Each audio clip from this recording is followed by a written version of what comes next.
10 ലക്ഷം രൂപയുടെ ഡയമണ്ട് സൗജന്യമായി നൽകി മയൂരി ഡയമണ്ട് ഫെസ്റ്റ് സെപ്റ്റംബർ 27 മുതൽ ഒക്ടോബർ 30 വരെ. Mayuri gold and diamond, Kalikavu road, Wandoor. വണ്ടൂരിന്റെ വികസനങ്ങളിൽ മാറ്റത്തിന്റെ വർണ്ണവിസ്മയമൊരുക്കി ഫൺ സിറ്റി പാർക്ക്. മുതിർന്നവർക്കും കുട്ടികൾക്കും കളിച്ചുല്ലസിക്കാൻ ഇനി മറ്റു പട്ടണങ്ങൾ ആശ്രയിക്കേണ്ടതില്ല.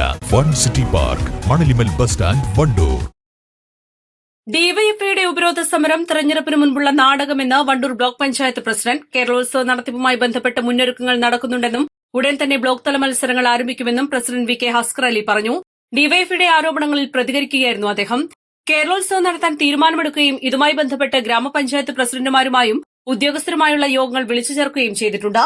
ഗ്രാമപഞ്ചായത്തുകൾക്ക് കത്ത് നൽകി മത്സരങ്ങളുടെ എൻട്രി രജിസ്ട്രേഷനുമായി ബന്ധപ്പെട്ട കാര്യങ്ങൾ നടന്നുകൊണ്ടിരിക്കുകയാണ്. ഒക്ടോബർ 31 മുൻപായി ബ്ലോക്ക് തല കേരളോത്സവം നടത്തണമെന്ന നിർദ്ദേശമുണ്ടെങ്കിലും അത് കഴിഞ്ഞ് നടത്തുന്നതിനും യാതൊരു തടസ്സവുമില്ലെന്നും വി കെ ഹസ്കർ അലി പറഞ്ഞു. വണ്ടൂർ ബ്ലോക്ക് പഞ്ചായത്തിൽ ഇന്ന് ഡിവൈഎഫ്ഐ നടത്തിയ സമരം തികച്ചും നാടകീയമാണ്. ഇലക്ഷൻ മുന്നിൽ കണ്ടിട്ടുള്ള ഒരു പരിപാടിയാണ് ഇന്ന് ബ്ലോക്ക് പഞ്ചായത്തിൽ അരങ്ങേറിയത്. കാരണം ബ്ലോക്ക് പഞ്ചായത്ത് കേരളോത്സവം നടത്താൻ തീരുമാനിക്കുകയും അതുമായി ബന്ധപ്പെട്ട് എല്ലാ പ്രസിഡന്റുമാരെയും അതുമായി ബന്ധപ്പെട്ടുള്ള ഉദ്യോഗസ്ഥരെയും മീറ്റിങ്ങുകൾ ഇവിടെ 2 പ്രാവശ്യം ബ്ലോക്ക് പഞ്ചായത്ത് നടന്നിട്ടുണ്ട്. അതോടൊപ്പം തന്നെ പഞ്ചായത്ത് കേരളോത്സവം നടന്ന് എൻട്രി ചെയ്യാനുള്ള അവസാന ഡേറ്റ് കത്ത് കൊടുത്ത് 2 ദിവസങ്ങളായിട്ടുള്ളൂ കത്ത് കൊടുത്ത്. അതിൻ്റെ പ്രൊസീജിയർ നടപടികൾ നടന്നുകൊണ്ടിരിക്കുകയാണ്. അതോടൊപ്പം തന്നെ 30-ാം തീയതി എന്നുള്ള ഡേറ്റ് ബ്ലോക്ക് പഞ്ചായത്തിന് കട്ട് ഓഫ് ഡേറ്റ് ഉണ്ട്, 30-ാം തീയതി എങ്കിൽ പോലും അതിനുശേഷവും നമുക്ക് ബ്ലോക്ക് പഞ്ചായത്ത് കേരളോത്സവം നടത്തുന്നതിന് യാതൊരു പ്രയാസമില്ല. മലപ്പുറം ജില്ലയിലെ വിവിധ ബ്ലോക്ക് പഞ്ചായത്തിൽ ഇപ്പോൾ നിലവിൽ ബ്ലോക്ക് പഞ്ചായത്തിൽ കേരളോത്സവം നടന്നുകൊണ്ടിരിക്കുകയാണ്, അല്ലെങ്കിൽ നടക്കാൻ പോകുന്നതേ ഉള്ളൂ. നമ്മൾ ഇതുമായി ബന്ധപ്പെട്ട് ഒട്ടനവധി മുന്നൊരുക്കങ്ങൾ ഇതുമായി ബന്ധപ്പെട്ട് നമ്മൾ നടത്തിയിട്ടുണ്ട്. അടുത്ത ആഴ്ച നമ്മുടെ കേരളോത്സവം ആരംഭിക്കാനിരിക്കുന്ന സമയത്താണ് ഇത്തരത്തിലുള്ള ഒരു നാടകീയ രംഗങ്ങൾ ഇലക്ഷൻ മുന്നിൽ കണ്ട് ഡിവൈഎഫ്ഐ ഇവിടെ നടത്തിയത്. കേരളോത്സവം നടത്തിപ്പുമായി ബന്ധപ്പെട്ട് ചെലവഴിക്കേണ്ട തുക ഈ വർഷം സംസ്ഥാന സർക്കാർ വെട്ടിക്കുറച്ചിട്ടുണ്ടെന്നും യൂത്ത് കോർഡിനേറ്റർമാരുടെ എണ്ണത്തിലും കുറവ് വരുത്തിയിട്ടുണ്ടെന്നും അദ്ദേഹം പറഞ്ഞു. കഴിഞ്ഞ കാലങ്ങളിലൊക്കെ വ്യത്യസ്തമായിക്കൊണ്ട് കേരളോത്സവം നടത്തുന്നതിനുള്ള ഫണ്ട് വരെ സർക്കാർ വെട്ടിക്കുറച്ചിട്ടുണ്ട്. 1 ലക്ഷം രൂപയാണ് വെട്ടിക്കുറച്ചത്.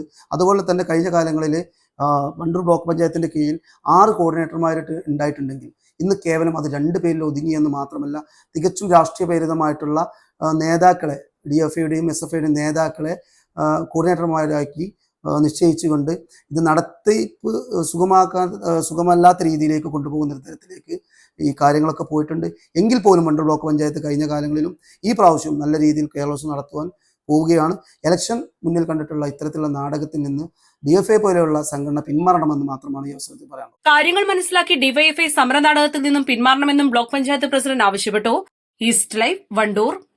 ഏറ്റവും പുതിയ മോഡലിലും ട്രെൻഡിലുമുള്ള ലിനൻ ക്ലോത്തുകളും ധോത്തികളും വണ്ടൂരിന് ആദ്യം പരിചയപ്പെടുത്തി ലെനോറ മലബാറിൽ തന്നെ വിസ്മയമൊരുക്കുന്നു. Stitch your style Lenora linen cotton cloth and stitching, Pandikkad road, Wandoor. Haya Mangalyotsav 2025 2.5% മുതൽ പണിക്കൂലിയിൽ വിവാഹാഭരണങ്ങളുടെ അതിവിശിഷ്ടമായ ശേഖരം. Haya gold and diamonds, Wandoor and Elankur.